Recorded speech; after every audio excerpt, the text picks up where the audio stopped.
The Young and the Restless Spoilers Tuesday Update. Full October 8th, 2024. The weight of regret hung heavily in the air as the stories of Heather's life were recounted at her memorial service.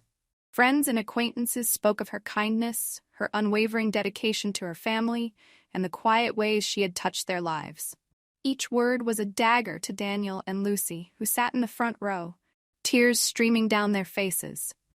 They realized, perhaps too late, that they had taken Heather for granted, overlooking her sacrifices and the profound impact she had made on the world around them.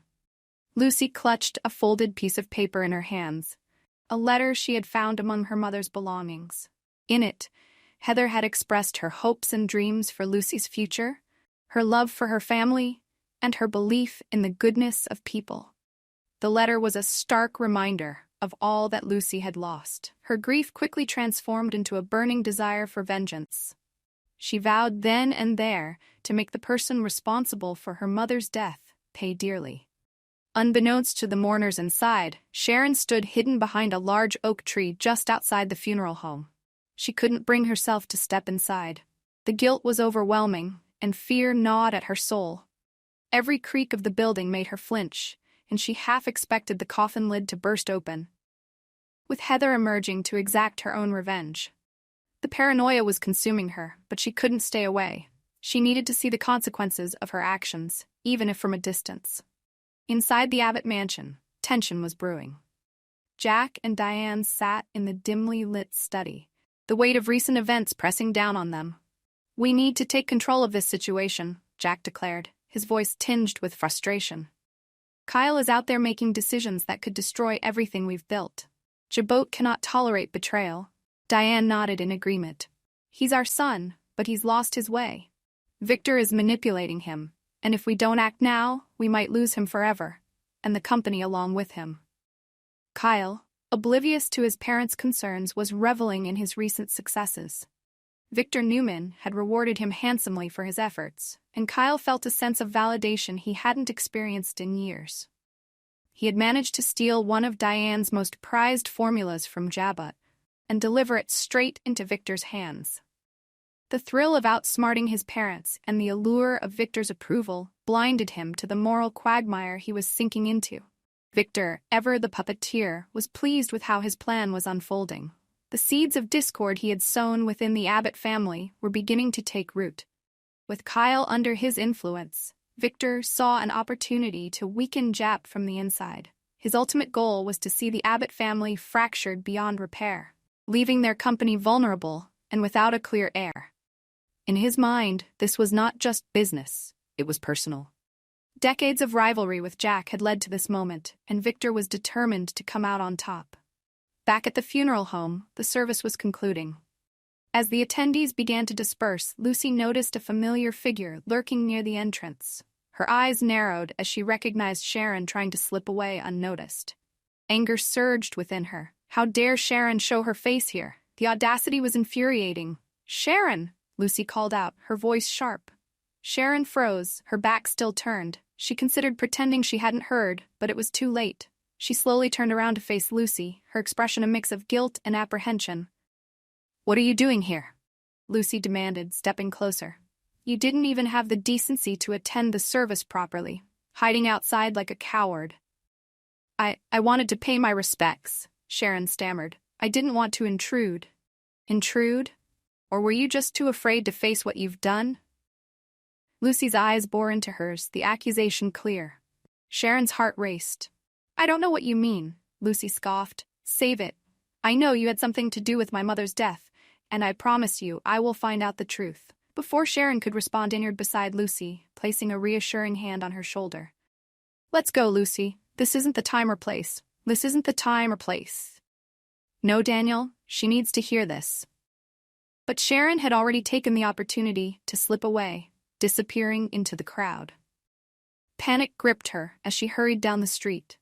The walls were closing in, and she felt her carefully constructed facade beginning to crumble. Meanwhile, at Newman Enterprises, Victor sat in his expansive office, gazing out over the city skyline. Audra entered the room quietly, carrying a folder filled with documents. "Everything is proceeding as planned," she announced, placing the folder on his desk. Victor turned to face her, a satisfied smile tugging at the corners of his mouth. Excellent. And Kyle? He's completely on board. He delivered the formula without any hesitation. Good, Victor mused. The Abbotts won't know what hit them. Audra hesitated for a moment before speaking again. Are you sure this is the best course of action? The fallout could be significant. Victor raised an eyebrow. Having second thoughts? She shook her head. No, just considering the potential variables. Victor leaned back in his chair. Audra, in this game one must be willing to take risks. The rewards far outweigh the dangers. Audra nodded, though a flicker of doubt remained in her eyes. Understood. As she left the office, whispers among the staff echoed in the hallways. Rumors had been circulating for months that Audra was Victor's illegitimate daughter.